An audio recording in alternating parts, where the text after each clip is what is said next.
ഇപ്പൊ ബിഷപ്പിനെതിരെ ഞാൻ വീഡിയോ ഇട്ടു, ശരി, അത് രേണുസുതി സംബന്ധമായിട്ടാണെങ്കിലും ശരി. പക്ഷെ അതിൽ ഞാൻ കണ്ട കാര്യം എന്താന്ന് പറഞ്ഞാൽ, ഈ ബിഷപ്പ് ഒരു സോഷ്യൽ മീഡിയയുടെ മുമ്പിൽ വന്നിരുന്ന് എന്തൊക്കെ കോപ്രായങ്ങളാണ് കാണിച്ചത്. ഒരു ബിഷപ്പിന് ചേർന്നതാണോ ചെയ്തത്? അല്ല, ബിഷപ്പ് മനുഷ്യനല്ലേ, ബിഷപ്പിനും ഇല്ലേ ഇമോഷൻസ്? അല്ല ഞാൻ അല്ല അല്ല ഞാനൊരു കാര്യം ചോദിക്കട്ടെ, ഞാൻ എൻ്റെ കയ്യിലിരിക്കുന്ന വസ്തു ഒരാൾക്ക് ഞാൻ കൊടുത്തു എന്ന് വയ്ക്ക്, ഫ്രീ ആയിട്ട് കൊടുത്തു. നാളെ അയാൾ വന്നിട്ട് എന്നെ ചീത്ത വിളിച്ചു കഴിഞ്ഞാൽ എന്നെ വേറൊരുത്തൻ ചീത്ത വിളിക്കുന്നതിനേക്കാളും കലിപ്പായിരിക്കും എനിക്ക്. ഞാൻ അവന് എൻ്റെ കയ്യിലിരിക്കുന്ന ഓസിന് കൊടുക്കുകയും ചെയ്യാം, എനിക്കിട്ടുണ്ടാക്കിയെന്ന് പറഞ്ഞുള്ള കലിയായിരിക്കും എനിക്കുള്ളത്. അതിന്റെ ഇരട്ടി കലി കാണും. മനസ്സിലായോ? 1.5 വർഷത്തോളമായി ഈ വസ്തു കൊടുത്തിട്ട് ഈ ബിഷപ്പ് പറയുന്നതല്ലേ ഉള്ളു, രേണുസുതി അയാളെ ചീത്ത വിളിച്ചു അങ്ങനെ ഇങ്ങനെ. എന്തെങ്കിലും ഒരു തെളിവ് ബിഷപ്പിന് ഇന്ന് വരെ സോഷ്യൽ മീഡിയ തരാൻ പറ്റിയിട്ടുണ്ടോ? എന്തോന്ന് നിങ്ങൾ ഒന്ന് ആലോചിച്ച് നോക്ക്. ഈ രേണുസുതി ബിഷപ്പിനെ അങ്ങ് ചീത്ത വിളിക്കുന്നു, തെറി വിളിക്കുന്നു, വേറെ ഏതാണ്ടൊക്കെ ചെയ്യുന്നു, പറയുമ്പോ ആ വസ്തുവിനെയും വീടിനെയും നന്ദി ചെയ്ത എല്ലാത്തിനെയും ഇട്ട് തെറി പറയുമ്പോൾ അതിനെയൊക്കെ നിങ്ങൾക്ക് എങ്ങനെ ന്യായീകരിക്കാൻ തോന്നുന്നു? എനിക്കത് ഇതുവരെ മനസ്സിലായിട്ടില്ല. എല്ലാവർക്കും നമസ്കാരം. ഒരു സന്തോഷ വാർത്തയാണ്. അതിനു മുന്നേ സജിന എൻ്റെ അടുത്ത് അന്ന് ഒരു ചോദ്യം ചോദിച്ചിട്ടുണ്ടായിരുന്നു. ഞാൻ അന്നത് സംസാരിക്കുന്ന സമയത്ത് നേരെ ശ്രദ്ധിച്ചില്ല. പക്ഷെ ഇന്ന് വോയിസ് ഇരുന്ന് കേട്ട് ഞാൻ ഒന്നുകൂടി കേട്ട് ഇതിൽ നിന്ന് എന്തെങ്കിലുമൊക്കെ എടുക്കാൻ പറ്റും എന്നുള്ളൊരു സാധനം ഇങ്ങനെ ഞാൻ തപ്പിക്കൊണ്ടിരിക്കുന്ന സമയത്ത് ഞാൻ ഈ വോയിസ് കേട്ട സമയത്ത് സജിന എൻ്റെ അടുത്ത് പറഞ്ഞതാണ്, ബിഷപ്പിനെ രേണു എവിടെയെങ്കിലും എന്തെങ്കിലും ചീത്ത പറഞ്ഞിട്ടുണ്ടായിരുന്നോ ഗായ്സ് എന്ന് പറഞ്ഞുകൊണ്ടാണ് നീ എൻ്റെ അടുത്ത് ചോദിച്ചത്. സജിന നിനക്ക് ഉളുപ്പുണ്ടോ? ഇല്ല എന്നെനിക്കറിയാം, എങ്കിലും ഞാൻ ചോദിക്കുകയാണ്, ഉളുപ്പിന്റെ അർത്ഥമെങ്കിലും നിനക്കറിയാവോ? ഈ നിന്റെ കൂട്ടുകാരെയും കൂടി ചേർന്ന് ഈ ബിഷപ്പ് എന്ന് പറയുന്ന വ്യക്തി എത്രത്തോളം തരം താഴ്ത്തി താറടിച്ച് കാണിച്ചിട്ടുണ്ട്. ഞാൻ പലപ്പോഴായിട്ട് പറഞ്ഞിട്ടുണ്ട്, ആ വ്യക്തിയുടെ ശാപം നീയും നിന്റെ കൂട്ടുകാരിയും എല്ലാം അനുഭവിക്കുമെന്ന്. സത്യമായില്ലേ? അതായത് വസ്തു തിരിച്ചെടുക്കാൻ പോവുകയാണ് ഗായ്സ്. 7 ദിവസമാണ് നിനക്കൊക്കെ സമയം തന്നിട്ടുള്ള. എല്ലാ ഉടായ്പകൾക്കും വെറും 7 ദിവസം, 7 മണിക്കൂർ പോലെ പോകും. ഒരാഴ്ച സമയമുണ്ട്. ഇട്ടിട്ടുള്ള സകലമാന വീഡിയോയും റിമൂവ് ചെയ്ത് മാപ്പും പറഞ്ഞ് നീയൊക്കെ പോയില്ലെങ്കിൽ നിന്നെയൊക്കെ ഓരോന്നിനെ പൂട്ടിക്കെട്ടും. കേട്ടല്ലേ? ഇത് മറ്റേ അഴിയരി കിടന്നിട്ട് 2 കുപ്പിക്കള്ളിന്റെ പുറത്ത് കിടന്ന് കൊണയടിക്കുന്ന പോലെയല്ല. ഇത് ബിഷപ്പിന്റെ വാക്കാ, അദ്ദേഹത്തിന്റെ വാക്കാണ്. നിനക്കൊക്കെ ഉള്ള ഇൻഡാസാണ് അടിച്ചു തന്നിട്ടുള്ളത്. നീയൊക്കെ ഇനിയും കുന്തളിപ്പ് കാണിച്ചു കഴിഞ്ഞാൽ ആ വസ്തു ഇങ്ങ് തിരിച്ചെടുക്കും, വീടും ഇങ്ങ് തിരിച്ചു പോരും, പടിയിറങ്ങേണ്ടി വരും. നിന്റെയൊക്കെ പണത്തിന്റെ കുത്തിക്കഴപ്പും കുന്തളിപ്പുകളും അതോടെ അങ്ങ് തീർന്നു കിട്ടും. ഈ രേണുവിനും സജിനയ്ക്കുമൊക്കെ എന്തോ ഒരു വിചാരം ഉണ്ടായിരുന്നു, നമ്മളാണ് വലിയ സംഭവങ്ങൾ, നമ്മൾ വിചാരിച്ചു കഴിഞ്ഞാൽ ഇവിടെ എന്ത് കീരവിത്തും നടക്കും എന്നൊക്കെ ഉള്ളൊരു ചിന്താഗതി എനക്കുണ്ടായിരുന്നു. മാറിയില്ലേ? നോട്ടീസ് വന്നില്ലേ? വായിച്ചില്ലേ? ഈ സജിന കാരണം അവള് കുത്തുവാളെടുത്ത ആര്? രേണു. ആവശ്യമില്ലാത്ത പ്രചോദനവും മോട്ടിവേഷനും കഴിവില്ലാത്തവളെ കഴിവുണ്ടടി നീ കഴിവേറി ആയിക്കോ എന്ന് പറഞ്ഞുകൊണ്ട് മോട്ടിവേറ്റ് ചെയ്തിട്ട് അതിനനുസരിച്ച് രേണു തുള്ളി. അവസാനം അവസ്ഥ ഇതാണ്. പേപ്പർ ഞാൻ സൈഡിൽ കൊടുക്കുക, നിങ്ങളെല്ലാവരും അറിഞ്ഞ ന്യൂസാണ്. അതായത് 7 ദിവസം സമയമുണ്ട്. അതിൻ്റെ അകത്ത് വെച്ച് സകലമാന വീഡിയോസും ബിഷപ്പിനെതിരെ ചെയ്തിട്ടുള്ള സകലമാന വീഡിയോസും റിമൂവ് ചെയ്ത് മാപ്പ് പറഞ്ഞില്ലെങ്കിൽ ആ വസ്തുവും കാര്യങ്ങളും തിരിച്ചെടുക്കും. അതായത് ചുരുക്കി പറഞ്ഞു കഴിഞ്ഞാൽ കിച്ചുവും മറ്റേ കൊച്ചനും രേണുവിന്റെ തന്തയും തള്ളയും എല്ലാം കൂടി അവിടെ നിന്ന് ഇറങ്ങേണ്ടി വരും. കിച്ചു പിന്നെ അവിടെ ഇല്ല, അവനത് പോയാലും വന്നാലും ഒന്നുമില്ല എന്നുള്ള മൈൻഡിലാണ് അവൻ നടക്കുന്നത്. എന്തായാലും കുറെ കാട്ടമ്പറക്കുകൾ അവിടെ കയറി കിടക്കുന്നതുകൊണ്ട് അവൻ ഇനിയിപ്പോൾ ഒന്നും ചെയ്യാൻ പറ്റൂല. അതുകൊണ്ട് അവൻ പോട്ട് പുല്ലെന്ന് പറഞ്ഞാണ് അവൻ കൊല്ലത്ത് പോയി നിൽക്കുന്നത്. എന്തായാലും കിച്ചു ഇതിൽ ബാധിക്കപ്പെടുന്നില്ല. പിന്നെ കേസിൽ കിച്ചുവിന്റെ പേരും ഉണ്ട്, കാരണം എൽഡർ സൺ എന്നുള്ള രീതിയിൽ അവൻ്റെയും കൂടി പേരിലാണല്ലോ വീട്. പിന്നെ കൊച്ചു പയ്യന്റെ നമുക്ക് ആഡ് ചെയ്യാൻ പറ്റത്തില്ല, അതുകൊണ്ട് മൈനർ ആയതുകൊണ്ട് അതൊക്കെ. അല്ലാണ്ട് രേണു ഇറങ്ങണം. നിനക്ക് അല്ലെങ്കിലേ ആ വീട്ടിൽ അധികാരമില്ല. അതിന്റെ ഇടയിൽ കൂടി അവിടെ കയറി ഇരുന്നിട്ട് നിനക്ക് നിന്റെ തന്തപ്പടിക്കും കൂടി ചൊറണ്ടി ഇളക്ക്, മാന്തി ഇളക്ക്, കുത്തി ഇളക്ക്, കുത്തിത്തെരിപ്പ് എല്ലാത്തിനും കിട്ടിയല്ല. അണ്ണാക്കി പിരിവെട്ടിയാ നിന്റെ കൂട്ടുകാരി എവിടെ പോയി സജിന്? അവള് ലോക സൂപ്പറാ. നിന്റെ കൂടെ വന്നിട്ട് നിനക്ക് തന്നെ പാലം പൊളിച്ച ടീമാണ് അവള്. അതുകൊണ്ട് ഞാൻ കൂടുതലൊന്നും പറയുന്നില്ല. എന്തായാലും ഇതുപോലത്തെ സാധനങ്ങളൊക്കെ കൂടെ നിർത്തിയിട്ട് നീ ഇപ്പൊ കുത്തുവാളെടുത്ത അവസ്ഥയാണ് ഉണ്ടാക്കി വെച്ചിട്ടുള്ളത്. നിന്റെ അഹങ്കാരം രേണു നീ ചെയ്തിട്ടുള്ള ഏറ്റവും വലിയ പാപമാണ്. കാരണം ഒരു പുരോഹിതനെ നീ എത്രത്തോളം വേദനിപ്പിക്കാൻ പറ്റും അതിന്റെ അങ്ങേയറ്റം പീക്ക് ലെവലിൽ നീ വേദനിപ്പിച്ചു. ആ വ്യക്തി നിന്നോട് എന്ത് തെറ്റാ ചെയ്ത, പക്ഷെ നീ അങ്ങേരോടെ കാണിച്ചിട്ടുള്ള തന്തയില്ലായ്മ എന്ന് തന്നെ ഞാൻ പറയും. 7 സെന്റ് വസ്തു സ്വന്തം കയ്യിലിരുന്ന് 7 സെന്റ് വസ്തു നിനക്കെടുത്ത് നിനക്ക് തന്നില്ല, ഓക്കെ, നിന്റെ മക്കൾക്ക് കൊടുത്തു. അവിടെ നീയും നിന്റെ കുടുംബം, നിന്റെ തന്തപ്പടിയും നിന്റെ തള്ളയും അടക്കം അവിടെ കയറി കിടന്ന് താമസിച്ചിട്ട് തൂറി മെഴുകി തിന്ന് പെരുത്ത് പന്നികളെ പോലെ ആയി അവിടെ താമസിച്ചിട്ടും നീയൊക്കെ കാണിക്കുന്നത് നന്ദികേടിന്റെ തന്തയില്ലായ്മയുടെ അങ്ങേ അറ്റമെന്നേ ഞാൻ പറയത്തുള്ളൂ. അതിനൊക്കെ ഉള്ളത് നീയൊക്കെ ഈ ഭൂമിയിൽ നിന്നും അനുഭവിച്ചിട്ടേ പോകത്തുള്ളൂ. നീ ചിലപ്പോൾ എൻ്റെ പേരിൽ ഇനിയും കേസ് കൊടുത്തോ, എനിക്കൊരു പുല്ലുമില്ല. സത്യത്തിന് വേണ്ടിയിട്ട് ന്യായത്തിന് വേണ്ടിയിട്ട് സംസാരിച്ചിട്ട് എന്നെ തൂക്കിക്കൊന്നാലും എനിക്കൊരു തേങ്ങയില്ല. ഒറ്റ മൈൻഡാ. ജീവിതത്തിൽ ഒരിക്കൽ ചത്തവന് പിന്നെ ചാവാൻ മേടിയില്ലെന്ന് പറയുന്നത് കേട്ടിട്ടില്ലേ? ആ മൈൻഡാ ഞാൻ കേട്ടാ.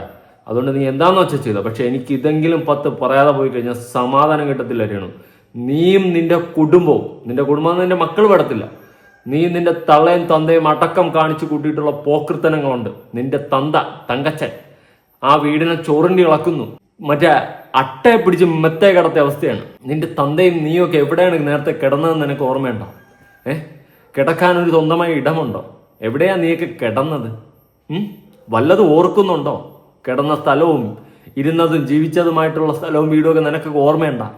വരില്ല, ഓർമ്മ കാണത്തില്ല. സെലിബ്രിറ്റി അല്ലേ? സ്വന്തം ഭർത്താവ് മരിച്ചതിനെ കച്ചവടമാക്കി വിറ്റ്, സ്വന്തം ഭർത്താവിന്റെ മരണത്തിനെ വിറ്റ് വെറും റീച്ച് ഉണ്ടാക്കിയ ഒരുത്തിയാണ് രേണു. ഇവിടെ ഒരുപാട് കലാകാരന്മാരുടെ മരണങ്ങൾ കഴിഞ്ഞു പോയിട്ടുണ്ടായിരുന്നു. കലാഭവൻ മണി, കൊച്ചിൻ ഹനീഫ, ഇങ്ങനെ എല്ലാവരുടെ അവരുടെ ഭാര്യമാരെല്ലാം വന്ന് ഇതുപോലെ തോന്നിവാസങ്ങൾ കാണിച്ച് തോന്നിവാസം മാത്രം ചെയ്തുകൊണ്ട് സമൂഹത്തിൽ ജീവിക്കുന്നില്ല, അന്തസ്സായിട്ട് ജീവിക്കുന്നുണ്ട്. പക്ഷെ നീ നിന്റെ ഭർത്താവിന്റെ മരണത്തെ വിറ്റു, അതിനെ നീ കച്ചവടമാക്കി, അതിനെ നീ മുതലാക്കി. നീ കാണിക്കുന്ന തോന്നിവാസ്യങ്ങൾ എല്ലാം പോട്ട് നിനക്ക് സഹായിച്ചവരെ നീ തിരിഞ്ഞു കൊത്തി മൂർഖൻ പാമ്പിനേക്കാളും വിഷമുള്ള ജന്തുവായി നീ. അതാണ് നീ ആയി മാറിയത്. അതാണ് നീ. അത്രയും കൊടൂര വിഷമാണ് രേണു നീയും നിന്റെ തന്തയും എന്നേ ഞാൻ പറയത്തുള്ളൂ. നന്ദി ചെയ്തവരടുത്തെല്ലാം നന്ദികേട് മാത്രം കാണിച്ചിട്ടുള്ള ആ ഒരു പരമചറ്റ സ്വഭാവമാണ് നിനക്കും നിന്റെ ഫാമിലിക്കും ഉള്ളതെന്നാണ് ഞാൻ മനസ്സിലാക്കിയത്. പക്ഷെ കിച്ചു അവൻ എടുത്തു പറഞ്ഞിട്ടുണ്ടായിരുന്നു അവന്റെ ലൈവില്, അത് അങ്ങനെയല്ല, അവർ തരാനുള്ളത് നമുക്ക് തന്നു, ഇനി അവിടെ എന്തെങ്കിലും മെയിൻ്റെനൻസ് ഉണ്ടെങ്കിൽ നമ്മൾ വേണം നോക്കാൻ എന്നുള്ളത് വ്യക്തമായിട്ട് അവൻ തുറന്നു പറഞ്ഞു. അതാണ് ക്വാളിറ്റി. പക്ഷെ നീയും നിന്റെ തന്തയും എന്താണ് നിലവാരമില്ലായ്മയെന്ന് വളരെ വ്യക്തമായിട്ട് കാണിച്ചു കൊടുത്തു ജനങ്ങൾക്ക്. എന്നാലും നിന്നെയൊക്കെ അന്ധമായിട്ട് സപ്പോർട്ട് ചെയ്യുന്ന കുറെ വിവരദോഷികളും കുറെ തലക്കകത്ത് ചാണകവും തീട്ടവും നിറച്ച് വെച്ചിട്ടുള്ള കുറെ പോങ്ങികളും ഉണ്ടെന്നേ ഞാൻ പറയത്തുള്ളൂ. പക്ഷെ ഞാനിപ്പോൾ സന്തോഷിക്കുന്നു. കാരണം നീയും നിന്റെ കൂട്ടുകാരിയും മാപ്പ് പറഞ്ഞ് ആ വീഡിയോ റിമൂവ് ചെയ്തില്ലെങ്കിൽ 7 ദിവസം കഴിയുമ്പോൾ ആ വസ്തു ബിഷപ്പ് തിരിച്ചെടുക്കും. അപ്പോൾ കുറെ പേർക്ക് ഒരു ഡൗട്ട് ഉണ്ടാവും, അങ്ങനെ കൊടുത്ത ദാനം ചെയ്ത് അല്ലെങ്കിൽ ഫ്രീ ആയിട്ട് കൊടുത്ത് തിരിച്ചെടുക്കാനുള്ള എന്തെങ്കിലും ഇതുണ്ടോ എന്നുള്ളൊരു ക്വസ്റ്റ്യൻ ചിലപ്പോൾ നിങ്ങൾ കുറെ പേർക്ക് കാണും. അതിനുള്ള ഉത്തരവ് ഞാൻ തരാം. അതിനു മുന്നേ ഞാൻ ഇത് വക്കീലിൽ അയച്ചിട്ടുള്ള നോട്ടീസിന്റെ കുറച്ച് ഭാഗം ഇംഗ്ലീഷാണ്, നമുക്ക് അറിഞ്ഞൂടാ, അറിയാവുന്നവരൊക്കെ കണ്ട് വായിച്ച് മനസ്സിലാക്കും. ഞാൻ സ്ക്രീൻഷോട്ട് കൊടുക്കാം, നിങ്ങളൊന്ന് കണ്ട് വായിച്ച് മനസ്സിലാക്കിയേക്കുക. എനിക്കിനിപ്പോൾ ഇതെല്ലാം വായിച്ച് പറഞ്ഞു തന്ന് മിക്കവാറും 1 മണിക്കൂർ വീഡിയോ പോകും. അതുകൊണ്ട് നിങ്ങൾ എന്നെ വായിച്ച് മനസ്സിലാക്കി എടുത്താൽ മതി. വേറെ ഒന്നുമില്ല, ഞാൻ പറഞ്ഞ കാര്യം തന്നെയാണ്. ഈ വീഡിയോസും കാര്യംസും ഫാൾസ് അലിഗേഷൻസും എല്ലാം റിമൂവ് ചെയ്തിട്ട് മര്യാദയ്ക്ക് മാപ്പം പറഞ്ഞുകൊണ്ടിരുന്നില്ലെങ്കിൽ വീടും വസ്ത്രവും തിരിച്ചെടുക്കും, മൂഞ്ചിയെ ആ അവസ്ഥയിലോട്ട് പോകും. അതിനു മുന്നേ മാപ്പം പറഞ്ഞ് കൊടിയും പിടിച്ചോണ്ട് പോകും. ഇനി നമ്മുടെ നേരെ ഡയറക്റ്റ് വിഷയത്തിലോട്ട് വരാം. കുറച്ച് പേർക്ക് ഡൗട്ട് കാണും, ഇങ്ങനെ ദാനം കൊടുത്ത് തിരിച്ചെടുക്കാൻ പറ്റുമെന്ന്. കേൾക്കാം. ദാനമായി കൊടുക്കുമ്പോൾ അതിൽ കണ്ടീഷൻസ് കൂടി വെക്കാറുണ്ട്. പണം കൈപ്പറ്റിക്കൊണ്ടല്ല ഇഷ്ടദാനം എന്നുള്ളത് നമുക്കറിയാവുന്ന കാര്യമാണല്ലോ. പക്ഷേ അതിൽ കണ്ടീഷൻസ് വെച്ചിട്ടുണ്ട് എങ്കിൽ ആ കണ്ടീഷൻസ് ഈ പറയുന്ന ക്ലെയിമൻ്റ് ഫുൾഫിൽ ചെയ്യുന്നുണ്ട് എങ്കിൽ ഈ സെറ്റിലർക്ക് അത് ക്യാൻസൽ ചെയ്യാൻ സാധ്യമാകുന്നതല്ല. ഏത് കണ്ടീഷൻ്റെ പേരിലാണോ അത് നൽകിയത്, അതല്ലെങ്കിൽ നൽകുമ്പോൾ ഏതെല്ലാം കണ്ടീഷൻസ് ആണോ അതിൽ എഴുതിയിട്ടുള്ളത്, ആ കണ്ടീഷൻസ് എല്ലാം പൂർത്തിയാക്കുന്നുണ്ട് എങ്കിൽ, ക്ലെയിമൻ്റ് പൂർത്തിയാക്കുന്നുണ്ട് എങ്കിൽ ഈ സെറ്റിലറെ സംബന്ധിച്ചിടത്തോളം ഈ ധനനിശ്ചയാധാരം അതല്ലെങ്കിൽ ഈ ഇഷ്ടദാനാധാരം അതല്ലെങ്കിൽ ഈ സെറ്റിൽമെൻറ്റ് ഡീഡ് ക്യാൻസൽ ചെയ്യാൻ കഴിയുന്നതല്ല.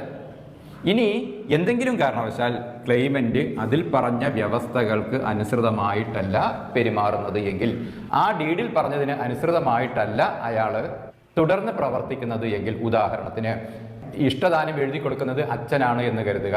ആ ഇഷ്ടദാനം എഴുതി കൊടുത്ത പത്രത്തിൽ എഴുതിയിട്ടുള്ള കാര്യങ്ങളിൽ ഒന്ന് മരണം വരെ തന്നെ സംരക്ഷിച്ചു കൊള്ളാം എന്ന വ്യവസ്ഥയിലാണ് ഇഷ്ടദാനമായി കൊടുക്കുന്നത് എങ്കിൽ, ആ മകൻ അത് പാലിക്കുന്നില്ല എന്ന് മാത്രമല്ല അച്ഛനെ സംരക്ഷിക്കാതിരിക്കുകയും അച്ഛനോട് അവിടുന്ന് ഇറങ്ങിപ്പോകാനൊക്കെ പറയുകയും ചെയ്യുകയാണ് എങ്കിൽ കോടതി മുഖേന ഇത് ക്യാൻസൽ ചെയ്യാനുള്ള അവകാശമുണ്ട്. കേട്ടല്ലോ, ഇഷ്ടദാനം കൊടുത്ത വസ്തുവിൽ കയറി നിന്നിട്ട് തിരിച്ചു മുണ്ടൂക്കി കാണിച്ച് തന്തയില്ലായ്മ വിളിച്ച് പറഞ്ഞു കഴിഞ്ഞാൽ കോടതി മുഖാന്തരം ക്യാൻസൽ ചെയ്യാം. അതിപ്പം ഈ അച്ഛൻ മകൻ ബന്ധത്തിനെയാണ് പറഞ്ഞത്. ഐ മീൻ ഒരച്ഛൻ മകന് ഇഷ്ടത്തിന് വസ്തു എഴുതി കൊടുത്ത് അവസാനം മകൻ നോക്കാതെ തിരിഞ്ഞു നോക്കാതെയൊക്കെ വരുമ്പം വേണമെങ്കിൽ കോടതി മുഖാന്തരം ആ മകന് കൊടുത്ത വസ്തു അച്ഛന് തിരിച്ചു കിട്ടാനുള്ള വകുപ്പുണ്ട്. അതുപോലെ തന്നെയാണ് ഇവിടെ ബിഷപ്പിന്റെ കേസിലും. അദ്ദേഹം തന്റെ കയ്യിലിരിക്കുന്ന വസ്തു എടുത്ത് ഇഷ്ടത്തോടെ ദാനം ചെയ്തു.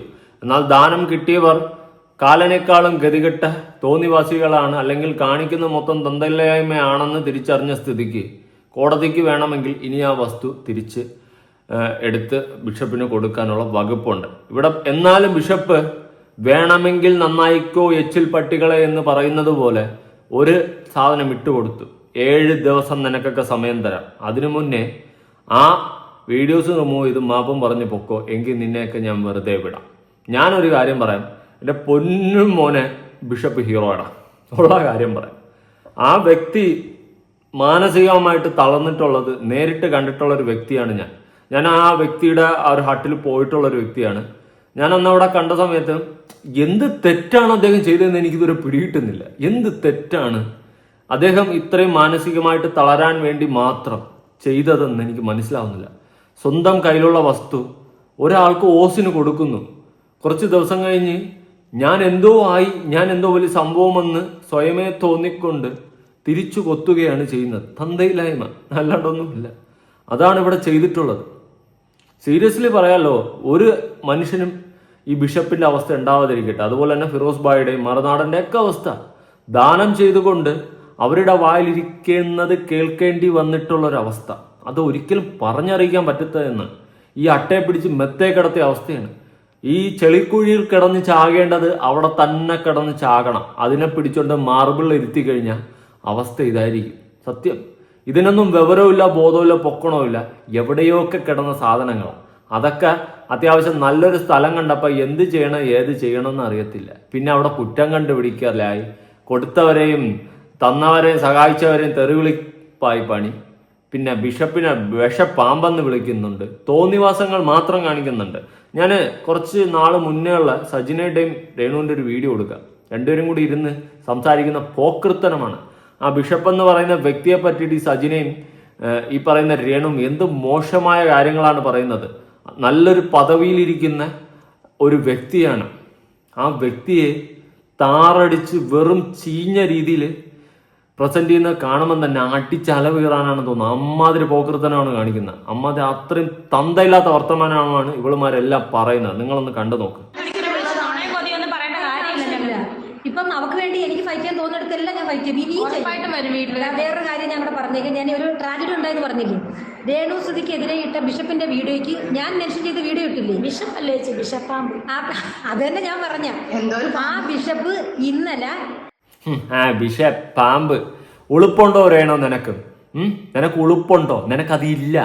നീ എവിടെന്നാടി കുറ്റിയും പറിച്ചുകൊണ്ട് വന്നത്? എനിക്ക് സത്യം പറയാലോ നല്ല ദേഷ്യം വരുന്നുണ്ട് നിന്റെ ഈ ഓരോ മറ്റേടുത്ത ഈ വർത്തമാനങ്ങൾ കേൾക്കുമ്പോൾ. നീ എന്തോ ആയെന്നുള്ള ഒരു സാമാന്യ ചിന്ത നിനക്കുണ്ട്. 2 ഗ്ലൂട്ടോത്തോനെ അടുത്ത് അടിക്കും കൊണ്ട് കാണിക്കുന്ന തോന്നിവാസങ്ങൾ എന്നെ കൊണ്ടൊന്നും വാ തുറപ്പിക്കല്ലേ രേണു. നിന്റെ A to Z കാര്യങ്ങൾ അറിഞ്ഞു വെച്ചും കൊണ്ടാണ് ഞാൻ ഈ സംസാരിക്കുന്നത്. നീ എന്നെ കൊണ്ട് വാ തുറപ്പിക്കരുത്.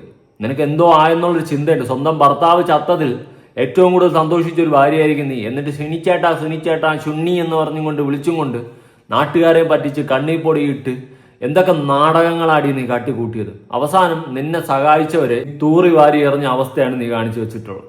ഇത്രയും വൃത്തികെട്ട മനുഷ്യർ ഈ ഭൂലോകത്തുണ്ടല്ലോ എന്നാണ് ഞാൻ ആലോചിക്കുന്നത്. ഇവിടെ എന്തൊക്കെയോ പ്രശ്നങ്ങൾ ഈ നാടുകളിൽ ഉണ്ടാവാറുണ്ട്. പക്ഷെ ഒരു സഹായം ചെയ്ത കൈക്ക് തന്നെ തിരിഞ്ഞു കൊത്തിക്കൊണ്ട് ഇമാതിരി പോക്കൃത്തനം കാണിച്ച ഇത്തരം വൃത്തികെട്ട ആൾക്കാരെ എങ്ങനെ സമൂഹം അംഗീകരിക്കുന്നു? എനിക്കിതാണ് ചോദിക്കാനുള്ള. ഇവളുമാരെ പോലുള്ള ഇത്രയും ചീഞ്ഞ വൃത്തികെട്ട സാധനങ്ങളെ സമൂഹത്തിലുള്ളവർ അംഗീകരിച്ചുകൊണ്ട് ഇനാഗുറേഷൻസും വലിയ വലിയ ഷോകളിലും പിടിച്ച് കയറ്റി വലിയ സംഭവമാണെന്ന് പിടിച്ചുകൊണ്ട് ഫ്രണ്ടിൽ ഇരുത്തി എന്തിനാണോ ഇങ്ങനെ ചീഞ്ഞതിനെയൊക്കെ പിടിച്ചിരുത്തി നിങ്ങളുടെയൊക്കെ വില കൂടി കളയുന്നത്? ഇവളെയൊക്കെ ഉദ്ഘാടനത്തിന് വിളിച്ചിട്ട് ആ സ്ഥാപനത്തിന് എന്ത് ക്വാളിറ്റിയാ ഉള്ളത്? ഇത്തരം വൃത്തികെട്ട സ്വഭാവമുള്ള ഇതിനെയൊക്കെ എന്തിനാണോ ഉദ്ഘാടനത്തിനും ഇതിനുമൊക്കെ വിളിക്കുന്നത്? ഇങ്ങനെ ഉള്ളതിനെയൊക്കെ വിളിച്ചിട്ട് എന്ത് കിട്ടാനാ? അറിയാൻ പാടില്ല. അത്രയും വൃത്തികെട്ട കുറെ ടീമുകളാണ് ഇതൊക്കെ എവിടെ ചെന്ന് ഇടിച്ച് നിൽക്കുമെന്തോ. ഇങ്ങനത്തെ വൃത്തികെട്ട മനസ്സുള്ള മനുഷ്യൻ അധിക കാലമൊന്നും നേരെ പോകത്തില്ല. ഞാൻ പലപ്പോഴും പറയാറുണ്ട്, രേണുസുധിയുടെ നെഗറ്റീവ് റീച്ച്, ഈ നെഗറ്റീവിന് ഒരു അന്ത്യകാലമുണ്ട്, അത് അടുത്തുകൊണ്ടിരിക്കുകയാണ്. ബിഷപ്പിൽ നിന്ന് തന്നെയായിട്ട് ആ തുടക്കമുണ്ടാവുക നല്ലതായിരിക്കും. സജിനെ പോലുള്ള കുറെ എണ്ണം കുറ്റിയും പറിച്ചോണ്ട് ഇറങ്ങിക്കൊള്ളു. രേണുസുധിക്ക് ജയ്. ഉളുപ്പുണ്ടോടി നിനക്കൊക്കെ ഉളുപ്പിന്റെ അർത്ഥം പോലും അറിയില്ല എന്ന് എനിക്ക് വ്യക്തമായിട്ട് അറിയാം. എന്തായാലും നിന്നെയൊക്കെ പോലുള്ള ഓരോന്ന് കൂടിച്ചേർന്ന് കാണിക്കുന്ന എല്ലാ പോക്കൃത്തനങ്ങൾക്കും ഒരു അവസാനം ഉണ്ടാവട്ടെ, ഒരു അറുതി ഉണ്ടാവട്ടെ. എന്തായാലും ബിഷപ്പ് എടുത്ത ഈ തീരുമാനം വളരെ നല്ല തീരുമാനമാണ്. ഞാൻ ഇതിനു മുന്നേ അറിഞ്ഞിട്ടുണ്ടായിരുന്നു ബിഷപ്പ് ഇങ്ങനെ കേസും കാര്യങ്ങളായിട്ടൊക്കെ കോടതിയിലൊക്കെ പോയിട്ടുള്ള. എന്തായാലും അതിന്റെ ഒരു തീരുമാനം ഇത്രയും പെട്ടെന്ന് തന്നെ വന്നത് വളരെ നല്ലൊരു കാര്യമാണ്.